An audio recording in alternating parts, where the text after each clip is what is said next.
জীবনের সম্মানিত শিক্ষক মন্ডলী এবং খেলা অংশগ্রহণকারী শিক্ষার্থীবৃন্দ, আসসালামু আলাইকুম। যা প্রচন্ড গরম, এই গরমে আর বেশি বক্তৃতা করার দরকার নাই। খেলাধুলা হচ্ছে কি একটা যাদের বন্ধু সুলভ আসর থাকে। কবাডি খেলায় কেউ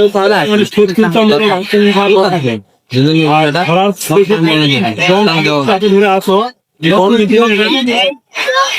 সবাই তোমরা অনেক শিক্ষার্থী একই স্কুলে পড়া কিন্তু ভাই ভাই এই সুলভ নিয়ে খেলার সুলভ মনোভাব নিয়ে সবাই খেলাধুলা করবে আর নিশ্চিত না বলে আজকের এই দোল ভিত্তিক খেলা খুব উদ্বুদ্ধ।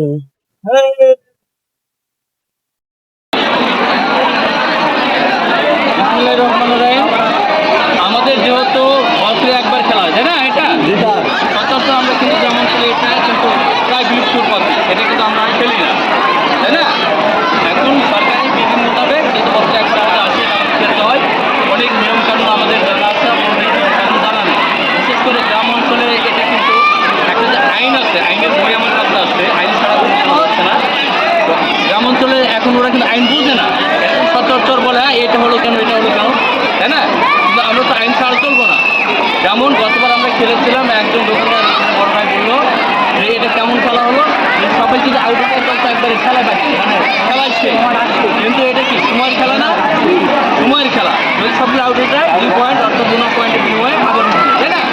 আমাদের নির্দিষ্ট সময় ধরে খেলো, আমাদের সময় পর্যন্ত কয় মিনিট, 20 মিনিট, মধ্যবিরত 5 মিনিট, আবার 20 মিনিট, এর মধ্যে যে যত পয়েন্ট পাবে। আমি বলছি তাহলে খেলার নিয়মটা দেখো, এই যে দেখো এটা আমাদের কিন্তু মাঠ, মাঠ না, এটা হচ্ছে মধ্যরেখা, এখান এটা হচ্ছে কি বক লাইন, এটা হচ্ছে বোনাস লাইন, এটা শেষ, এরকম বক লাইন বোনাস লাইন তাই না। এখন এই লাইনে দেখো যে প্রথমে টস, টসে যে জিতবে, দুই দলের মধ্যে টস দেবে, যে জিতবে সেই দুজনকে নিয়ে আমরা কি করবো, পয়েন্ট টস করবো। যে টসে জিতবে সে সাইড নেবে নাকি রেড দিবে, দম দিয়ে তাই না। এখন হলো তারপরে এখন দম তো দিতে হবে না, প্রথম যেগুলো দম, তাহলে দম তখন দিবে ধরতে এই পক্ষ দম দিবে এই পাশে থেকে, ঠিক আছে। তাহলে তাকে স্পষ্ট কিন্তু কাবাডি কাবাডি উচ্চারণ করতে হবে একদমে, এবং সেখানে একজন কিন্তু থাকবে যে তোমার দম ঠিক আছে কিনা সে নির্ধারণ করবে কিন্তু। তোমাকে অবশ্যই এই পাশে এই যে বগলাইন আছে না, এই পাশ থেকে দম যে যায় অবশ্যই এটা কিন্তু তোমাকে পার হতে হবে, তাহলে কিন্তু সফল খেলোয়াড় নয়। আর এখানে যখন এই লাইনটা তুমি টাচ করবে, টাচ করলে হবে না, তোমাকে এক পা কিন্তু শূন্য তুলতে হবে, অর্থাৎ তুমি যে লাইনটা এখানে একটা পা দিত, হ্যাঁ আরেকটা পা শূন্য তুলতে হবে, 2টা পা ঢুকা তখন একবারে ক্লিয়ার। যদি 2টা পা ঢুকাতে নাও পারো, একটা পা দিলে থাকে, আরেকটা পা একটু শূন্য উঠাতে হবে, এটাও আর একজনকে দায়িত্ব দিতে হবে, সে দুজন সে। তবে এখানে বোনাস পয়েন্ট কখন কার্যকর হবে, যখন 6 জন থাকে ওই দলে, এই দলে 6 জন আছে, অর্থাৎ একজন আউট হয়ে গেছে, ঠিক আছে। তারপর তুমি এই বোনাস আর তবু একজন পাবে, অর্থাৎ মোট 6 জন তো থাকে, 7 জন বা 6 জন থাকলে তুমি বোনাস পয়েন্ট পাবে। যদি 5 জন হয়ে যায় তাহলে কিন্তু ওই বোনাস কার্ডগুলো কার্যকর নাই, ঠিক আছে। তারপর এখন দম দিয়ে গেলে কোনো দম দিয়ে যখন গেলে গিয়ে তখন হচ্ছে বিপক্ষ দলে এরা দম দিয়ে গেছে, তোমার চুল চোখ, পা চোখ, তোমার প্যান্ট চোখ বা গেঞ্জি চোখ, যেটাই চোখ না কেন সেটা কিন্তু স্ট্রাগল হয়ে গেল, অর্থাৎ সে তোমার সঙ্গে কি যুদ্ধ করছে, লড়াই করছে, বুঝতে পেরেছ, তার মানে কিন্তু হয়ে গেল। আচ্ছা, আর লবি, লবি দেখো এই যে মাঠ কিন্তু তোমাদের সিদ্ধান্ত মাঠ হলো এইটা, আর এটা কিন্তু বাস, এটা কিন্তু বাস, ঠিক আছে, এটা কিন্তু মাঠ নয়। তাহলে বলবে যে স্যার তাহলে এই দুটা কেন, ওই যে তুমি যখন কাউকে ছুটো না তখন কিন্তু কি হবে, এইটা তোমার জন্য উন্মুক্ত, এটা তুমি পালাতেও পারবে বা এই দিক থেকে দৌড়ে আসে তোমাকে ধরতেও পারবে, বুঝতে পারে। আরেকটা হলো কি যে তোমরা গায়ে গিয়েছো ধস্তাধস্তি মারামারি, এখন দেখা গেলো তুমি এই পাশে চলে আসছো বাইরে, মাটির বাইরে, কিন্তু তোমার হাত যদি দাগে স্পর্শ থাকে তাহলে তুমি রাইট হবে, তাহলে কিন্তু স্ট্রাগল।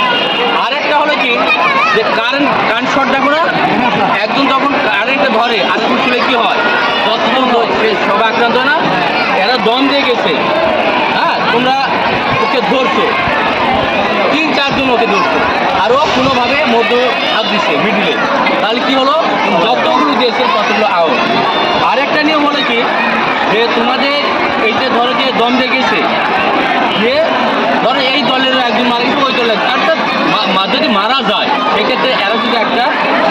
তোমাকে একটু মারে তোমাদের একজন দেয়, তোমরা যদি এদের একজনকে মারো, তোমাদের যদি মারা প্লেয়ার থাকে তাহলে সে কী হবে, জীবিত হবে।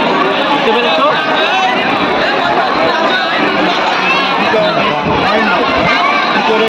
বললাম। আর লুনা পয়েন্টটা কি? লুনা পয়েন্টটা হচ্ছে যে তোমরা খেলতে খেলতে কোনো দলকে একবার পুরোটাই আউট করে দিয়েছো, সেই ক্ষেত্রে যে দল জিতছে সে আরও 2 পয়েন্ট যোগে বিপক্ষ কি আবার মাঠে নামবে, কিন্তু বিনিময়ে যারা জিতছে তাদের হচ্ছে 2 পয়েন্ট যোগ হবে। ঠিক আছে? আচ্ছা, আর হচ্ছে ইচ্ছাকৃত যদি তুমি কাউকে আঘাত করো, মানে জোর করে সুযোগ পাইছো আমার স্কুল এই ধরন বা ভালো পারে হচ্ছে ওকে একটু চাপে ধরে আহত করি, এরকম যদি আমাদের দৃষ্টিগোচর হয় তাহলে ও আউট মানে আর খেলতেই পারবে না। বুঝতে পেরেছো? এখন হলো সুপার ট্যাকল। সুপার ট্যাকলটা কি? তোমরা এখানে সবগুলো আউট হয়ে গেছো, 2 জন আছো, ওরা দম দিয়ে গেছে তোমাদের কাছে, যদি তোমরা 2 জন মিলে 3 জন সরি 3 জন থাকা বা 2 জন থাকো, যদি ওকে আটকাতে পারো তাহলে তোমার কিন্তু 2 পয়েন্ট করতে বুঝতে পারে। ওকে আটকাইছো এর জন্য 1 পয়েন্ট পাবে, কিন্তু ওই যে 2 জন বা 3 জন মিলে আটকাইছো সংখ্যায় কম, এর জন্য আর 1 পয়েন্ট যোগ হবে। ঠিক আছে? আর কিছু জানার আছে তোমাদের? হ্যাঁ,